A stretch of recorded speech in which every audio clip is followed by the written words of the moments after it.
interview. Brian. Yes. Why don't you tell us what it was like and what it's like now? What was like? Active addiction. I was the broken shell of a man.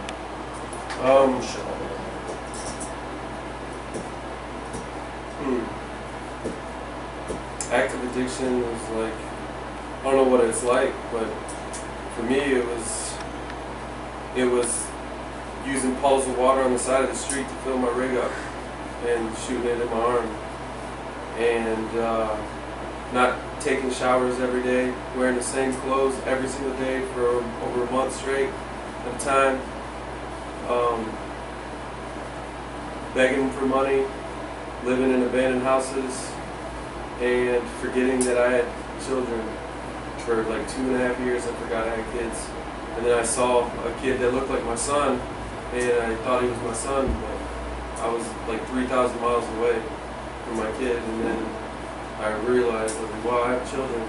And now, thanks to McShin letting me come here with nothing and working my way up, I got my own office.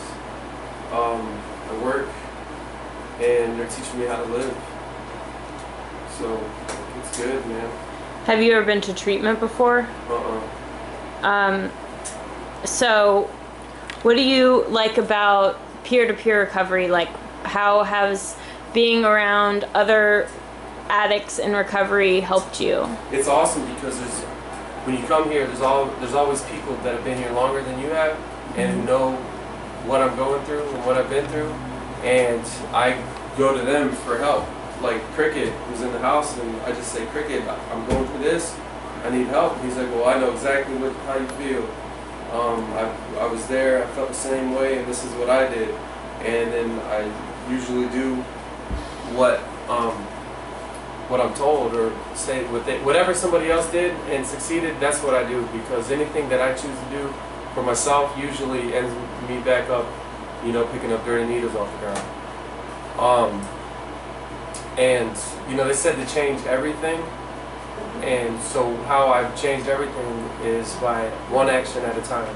Like, I never shaved every day, so now I shave every day. Even if I don't have hair on my face, I still shave, even if I don't need to, because it's something different than I normally do. If I didn't have a bed to wake up in, so I never made my bed, so I make my bed every morning. I make sure my room is clean when I go to bed. I make sure my room is clean when I leave the house. I go to bed clean. I wake up to a clean environment. Everything seems to be good. That's opposite of what I normally do. It's like if I normally feel like using and I don't call anybody, now I call people even when I don't want to, because it's the opposite of what I would normally do. So that's how I change everything, just by one action at a time, and it's working so far. That's awesome. Yeah. It's really good. How long have you been clean? 152 days. Okay. Yeah. Nice. In a row. Second place. Do you talk to your son? Yeah, I talk to him every day on the phone. He'll be coming up from Michigan in like 10 days from now. So he'll be here all summer, and I'll visit with him every week. Is there anything else that you want to add, that you want to say? McShin saved my life, it really has, and the 12-step program that I'm involved in has helped exponentially. I think that's the right word. It's so helped. You've never been to like rehab or anything, or McShin? I don't have insurance and I don't have money. Yeah. I was a scholarship, and someone sponsored me, and whoever it was, thank you, for real. Saved my life. I went to rehab like 2 years ago, and like comparing like the peer-to-peer recovery with like actual like rehabilitation centers, it's like rehab didn't really work for me, and I think a lot of it was like they're very structured, but in a sense like all the staff is also structured in a way that no one has different opinions. And it's all like this is the way to go, or there's the road. You know what I'm saying? And coming somewhere like this where it's peer to peer, it's just like you can get different perspectives on every situation, and pick what works for you and stuff, and like talk it out with people and stuff. It's to where like when I was in rehab, it was just like the same ideas drilled in my head every day, and kind of drove me away in a way. You know, like, I mean, I guess part of that was me not being, you know, ready to accept a lot of this stuff, but also a lot of it was I don't like being told what to do. And in rehab, they do a lot of telling you what to do and not as much like actual making suggestions, which is a lot of what happens here. So, I mean, there's a big difference. I mean, this is the longest time I've ever been clean. So, I mean, my personal opinion, I feel like the peer-to-peer is definitely a better way to go than like, you know, rehab centers and stuff like that. I mean, they're all good. And then your rehab centers can be important, especially for people that like continue to relapse and stuff, you know, or like really need to detox and have the money. But like, this is definitely a better situation for me. Well, how long have you been clean, Tom? How long have I been clean? Mm-hmm. I'll have 90 days next week. What do you like about being the house manager? I like helping people in the house and like helping people deal with issues and stuff. And a big reason that I wanted the responsibility is because I have anxiety. So it kind of like, it's something that's kind of like bringing me out of my comfort zone in a way, but not like overly uncomfortable to where I have panic attacks, you know? So it's just like one of the things that's helping me work through my issues. And I really enjoy helping you guys in the house and kind of being a, you know, a leader and like a leadership role in the house. So it's fun. It's a lot of responsibility, but it's fun. Are you a house manager over there at Chamberlain? I was the house manager, but this is how it was. I had 23 days clean. I was doing what I was supposed to, and I was like, I'm gonna leave this place. I'm gonna go get high. And then they were like, we want you to be assistant house manager. And I was like, me? You know? And so I took it, and that position helped me stay clean because someone believed in me enough to let me be assistant house manager. And then I became the house manager, and then I started working here, and they wanted me to focus on my job here. So I stepped down as house manager at my house. It's kind of crazy how having to hold other people accountable, like in a way, holds you accountable as well. You know, lead by example. Even if no one's consistently like asking you if you're okay and checking in on you, just you doing that for other people, like kind of like keeps you in check too. And I was told that a good leader is a good follower, and also that a good leader builds up leaders around him.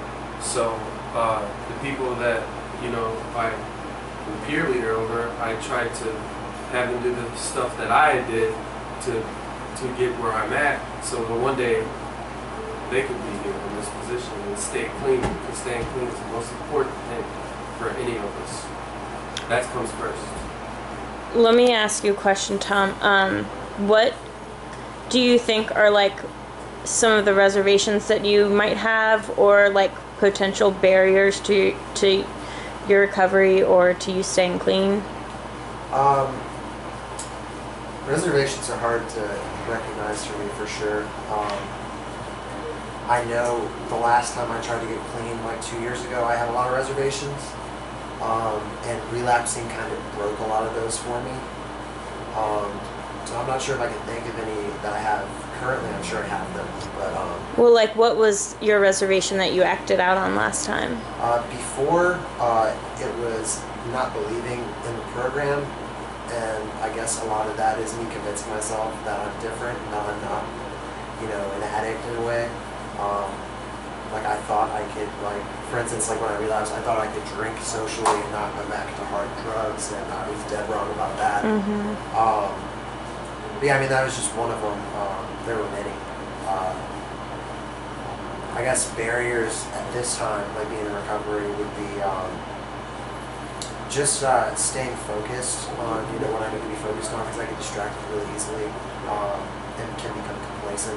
So I'm trying to work through that. I talked to my sponsor about it and stuff. So that's just one of the barriers. I can't sit here and list off a bunch of them. But. What about you, Brian? What's that? My reservations? That was a question that I did in my step work, and like reservation for me is like, if this happens, this will happen. Mm-hmm. And so like I had reservations, like if my son died or my parents died, I would use. But honestly, like coming up with scenarios in my head that haven't happened is not good for my recovery. So I can't say what I would do if this happened, if that happened, because all I have is today. All I have is this moment. So I focus on the moment, and if I have any reservations, I tell them myself. I call my sponsor and talk to my peers, and it's worked so far. But I just try to focus on the moment, and not on the future and what might happen, what will eventually happen, and what could happen. Yeah. So for me, like, I've acted out on all the reservations that I had. One of them was that, you know, because I have some anxiety issues, like, I thought that I could take my narcotic anxiety medication again, and then that, you know, lowered my inhibitions enough to where I just, you know, kind of lost control and started using harder drugs. So that was one. And another one of mine, like you, was like, I forgot that I was an addict after a year clean and thought that I could drink with my coworkers, and that didn't work either. That was horrible. It's like, once I found recovery and actually started working a program, relapse was miserable, for me anyways. But okay, yeah, thanks guys.